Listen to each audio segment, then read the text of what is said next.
bought a bookshelf on Gumtree recently. It was an amazing experience. I'll quickly tell you about it and then I'll read the book. But I found it strange because it made me start to think about the way, like, our methods of communication have sort of changed over the years. You know, in the old days, if you wanted a bookshelf, you'd just go see Gareth the bookshelf guy because he was the dude in your tribe that made the bookshelves. He had a little bookshelf cave. He was reputable. Now any mad bastard can sell their shit on Gumtree. You know what I mean? As a species, we're sort of able to cope with knowing and gossiping about around like 100 or 150 people. That's like the limit of our tribe. Any more than that, it starts to get confusing, which is why we created abstract constructs like territories and deities to unite larger groups of people under an imaginary common factor. And it works a treat because we only really gather en masse on special occasions. But I think like social media and it's fucking all that up, you know. I don't think we're able to deal with the thousands of people we're connected to on a daily basis, and as a result we neglect our immediate 150, you know. That's why I never get invited to parties anymore. It's not because I ramble on about veganism and fisting old ladies. It's because I'm not on Facebook and everybody just assumes you are. I am so behind on the births, deaths and marriages of my friends that I feel like the time traveller's wife every time I go to a party. I'm like, this is Tim, he's our son, he's 6 now. Fucking didn't even know you were pregnant. Anyway, and you know smartphones aren't that great. You know that, right? They're not that great. You don't need the internet in your pocket. You work at Coles, okay? You're not working for the president. You don't need it. You don't need that much information. And also, what was the point of developing opposable thumbs for you to take a photo of your head, post it on the internet, and then just stand by for validation? No one gives a fuck about your head. They'll only validate it in order to gain permission to post a photo of their own head on the internet and stand by for validation. The people who give a fuck about your head will at some point see it in real life. Fuck your head and the neck it rode in on. Your vanity is sucking up my bandwidth. Anyway, this is what's going through my head as I'm on Gumtree looking for a bookshelf because, oh, you know when you put something in the search in Booktree, what the fuck? When you put something in the search on Gumtree, I'm having a stroke up here. Yeah, when you put something in the search, right, and like, there's always a couple of things that come up in the list that are like the polar opposite of what you search for. I'm like, get out of my head, Gumtree algorithms, conspiracy. No, but seriously, you type, it's like bookshelf, and it's like bookshelf, bookshelf, bookshelf, gramophone, bookshelf, bookshelf, bookshelf, combine harvester. What the fuck? That's actually a pretty good price. Anyway, on this particular day, I found 2 bookshelves that worked for me in terms of cost and, more importantly, geographical convenience, because I'd be fucked if I'm driving to Broadmeadows to pick up a bookshelf, right? So I type in bookshelf and I see the 2 things and I'm like, okay, one seller is Kathy, the other is Morgan. I send them both the same text message. Hello, I saw your bookshelf on Gumtree. Is it still available? Kathy texts back straight away saying, sorry, it went this morning. That's cool, Kathy. I'm sorry I gave you an annoying voice in the retelling of this story. Morgan's response came through a couple of minutes later and simply read, it was my wife's bookshelf. How do you respond to that? Aside from the fact that it doesn't answer my fucking question, his use of past tense in that sentence unnerved me slightly.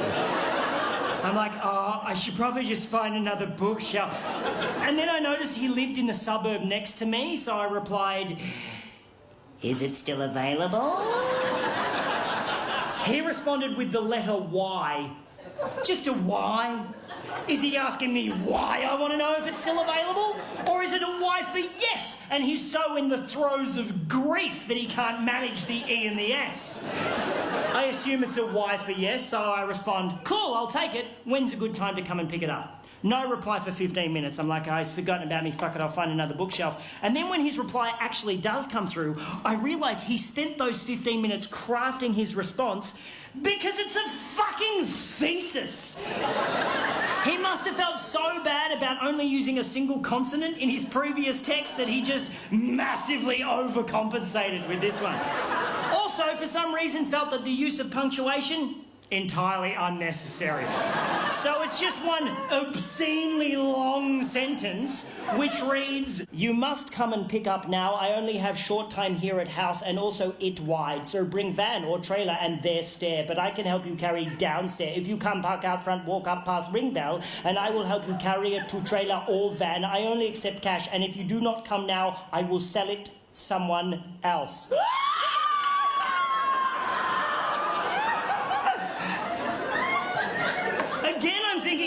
I should just find another bookshelf at this point.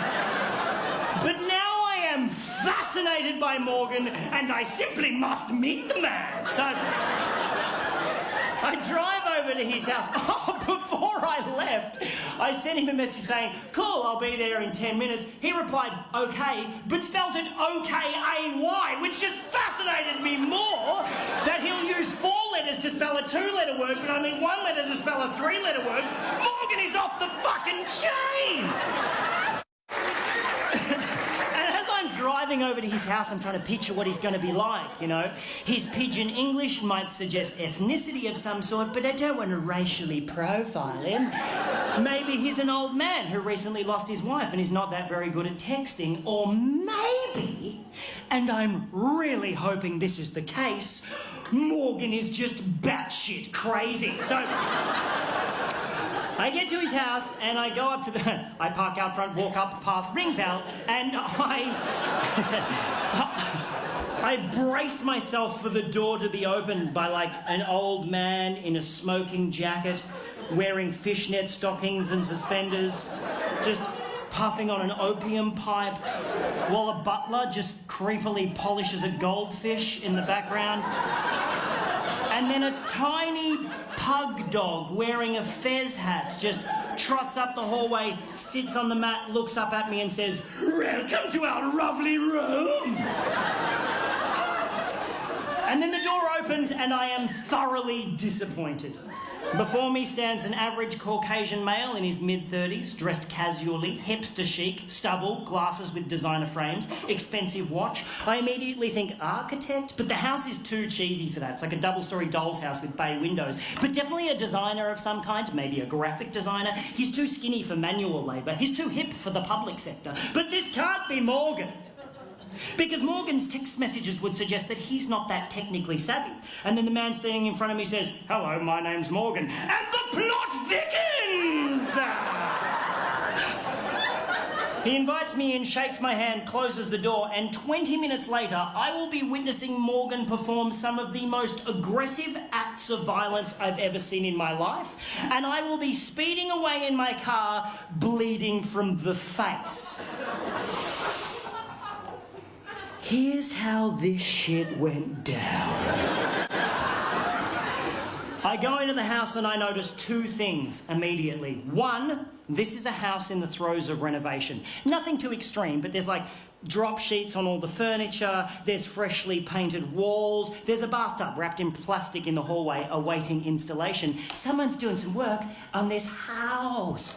The second thing I notice, on the way up the stairs to the 2nd floor, on the 1st floor landing, is a wedding photograph featuring a very cleanly shaven Morgan with a very beautiful bride. Very much in love.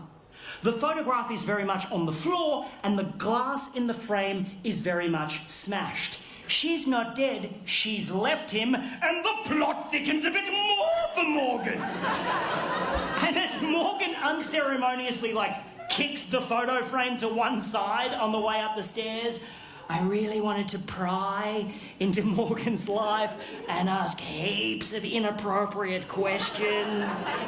But he was clearly a broken man. He had this terrible air of sadness around him, so I didn't want to intrude. Luckily for me, though, I didn't have to, because Morgan immediately began oversharing and told me the whole fucking story. Thank you, Morgan. I shall hang off your every word and then retell your tale to 200 strangers and record it for a fucking DVD.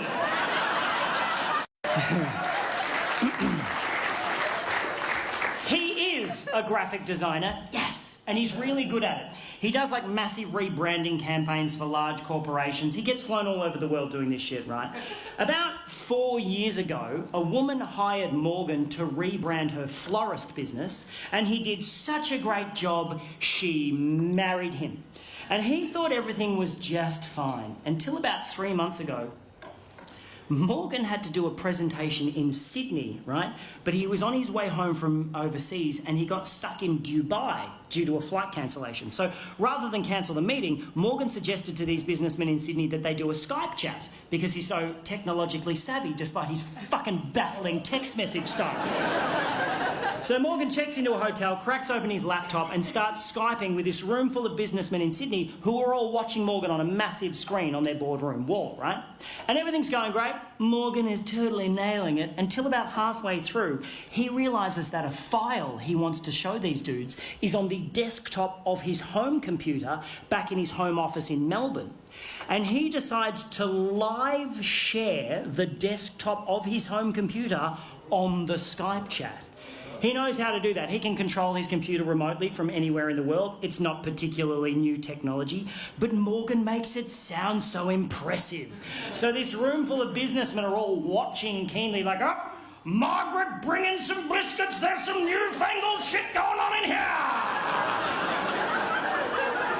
As Morgan clicks a few buttons and brings up the desktop of his home computer on the Skype chat. Now, what Morgan doesn't realise is that his wife has been using the photo booth app on that particular computer to take pictures of herself. To take naked pictures of herself. To take naked pictures of herself doing some pretty fucked up shit.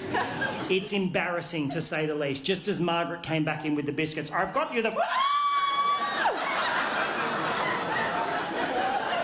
Now, those of you who are familiar with the photo booth app will know that how it works is it accesses the built-in camera in your computer and with a click of a button takes a photo of you when you're standing in front of the screen.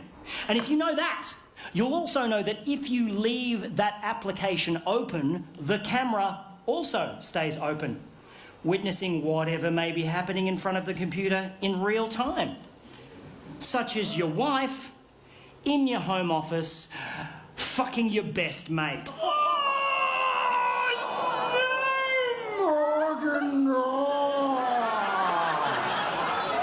Morgan then goes on to tell me she's keeping the house, his former best mate is moving in, and while they're out for the day happily shopping for fittings, Morgan must suffer the indignity of moving his shit out and selling the stuff they don't want on Gumtree to this guy. It's at this point of the story that Morgan starts crying. He breaks down, and I do not blame the man. It's fucking horrible, and I just want to give him a big hug and say, everything's going to be all right, Morgan. But I am holding the full weight of a bookshelf halfway down a set of stairs, and Morgan is the only thing stopping that bookshelf from caving my face in. I was like, Morgan!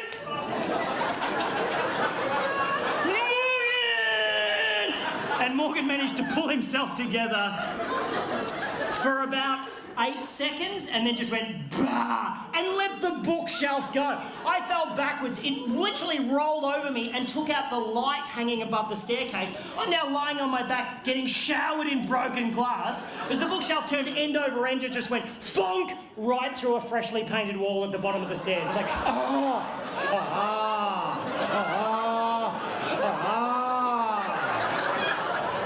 I've got a tiny cut on my forehead, which is just pissing blood for some reason. Apart from that, I'm fine. Morgan, however, he's not fine. Morgan is the opposite of fine. Something happened when the bookshelf lodged itself in the wall, and his sadness just went away in a second, and he started pissing himself laughing. Hysterical. And he had the creepiest laugh I've ever heard in my life. I'm standing going, this is weird, and he's going, like some sort of demonically possessed baritone kookaburra. It's like...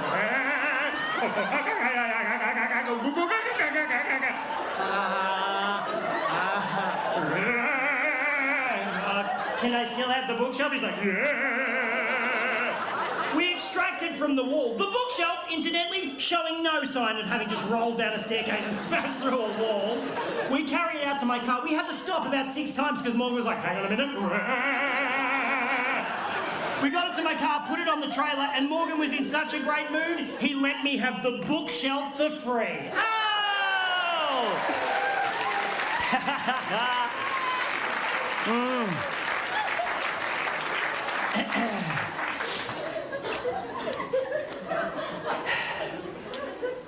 And that's where the story should end. But there was something about the bookshelf going through the wall that flipped a fucking switch in Morgan's head, and he is now hungry for more destruction. So as I started tying the bookshelf down to my trailer, Morgan just strolls over to like an upright mailbox on the front lawn and just starts trying to wrench it out of the ground, just really putting his back into it. Like, I'm like, you okay, buddy? He's like, yep. He pulls it out of the ground, whereupon he wields it like a fucking battle axe and just starts smashing up the front garden, just beheading the daisies, fucking up the lavender. I'm like, oh, hey, Morgan, maybe you want to stop and think about that. And he wheeled around and looked at me like Jack Nicholson chasing Shelley Duvall up the stairs in The Shining and said, why don't you mind your own fucking business? Yep, cool, man. Yep. Now, I like tying knots. I'm quite good at tying knots. If I tie something down, I take my time because I want it to stay there. But as Morgan nonchalantly strolled up the driveway, rolled up the garage door, and put the mailbox through the windscreen of an Audi, I must admit, I kind of rushed my knot tying job. I got in the car, I'm about to drive off. I'm like looking at the house going, I'm sure he'll be fine. And then an armchair smashed out of an upstairs window and just went doink, doink, doink, doink down the front lawn. I was like, what's my duty of care in this situation? I didn't want to call the cops on him. I didn't want him to trash the house. I'm like, fuck, I'm going to have to talk to Morgan. So I got out, I walked up the driveway, shitting myself. You know when someone does something really violent and you're just like, fuck, we're not supposed to do shit like that. Yucky, just yucky feeling in my tum-tum. And I'm standing there in the garage, and there's like an adjoining door in the garage that leads into the house. I can see in through the door into the house, up the staircase. It's like a wooden staircase, and I'm standing in the garage just going, Morgan! Like I was calling a cat for its dinner. Like, Morgan! Muggy, muggy, muggy, muggy, muggy!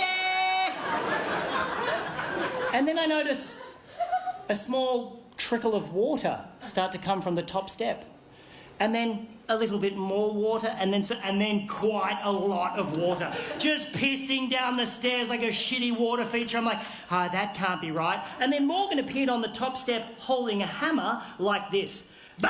I was like, whoa! He's like, bah!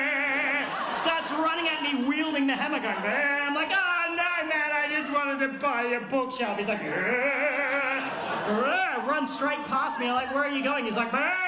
Made a beeline for my car. I'm like, no, man, stop. He's like, stop it, just stop. He spins around and goes, I just checked my phone. She texted me 15 minutes ago saying she'll be here in 15 minutes. We gotta go! And gets into my car.